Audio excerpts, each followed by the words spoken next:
బాపట్ల జిల్లా పరచూరు నియోజకవర్గం పరచూరులో ఆకస్మికంగా పొగాకు కొనుగోలు కేంద్రాలను పరిశీలించారు జిల్లా కలెక్టర్ జె వెంకటమురళి.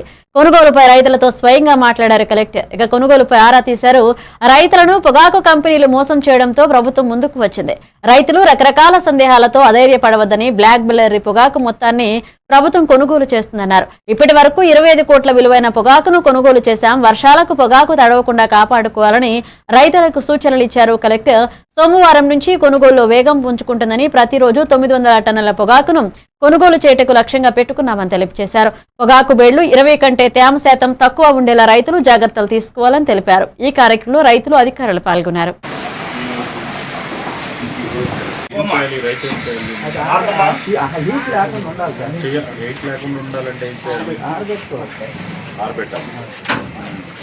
ఆరబెట్టానండి. 2 రోజులు ఆరబెట్టాను.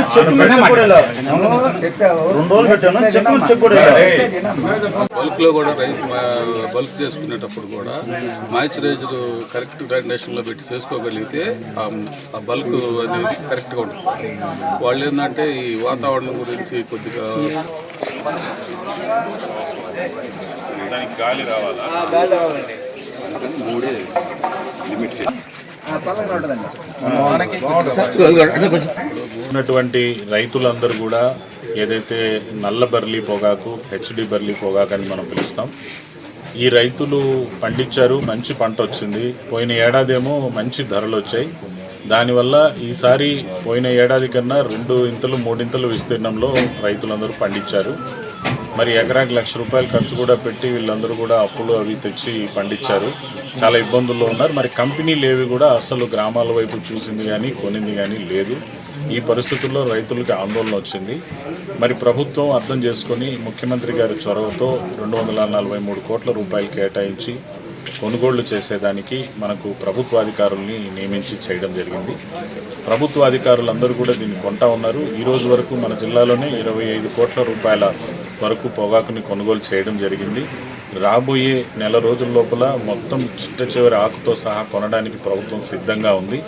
రైతులందరికీ కూడా నేను జిల్లాలో ఉన్నటువంటి రైతులందరికీ విజ్ఞప్తి చేసేది ఏంటంటే, ప్రతి చివరి ఆకును కూడా కొంటాము.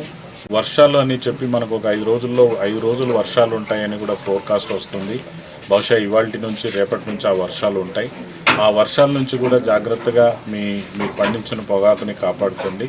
ఏదైతే మీరు వాటిని పట్టలు కప్పుకుంటారో మీ పద్ధతి ప్రకారంగా, ఈ వర్షాలు వచ్చినా కూడా ఇక్కడ కొనుగోళ్లు జరుగుతూ ఉంటాయి.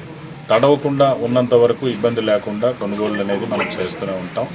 మరి ఈ రోజులో చూస్తే నిన్న శుక్రవారం పూటను మనం చూసినట్టయితే సుమారుగా 200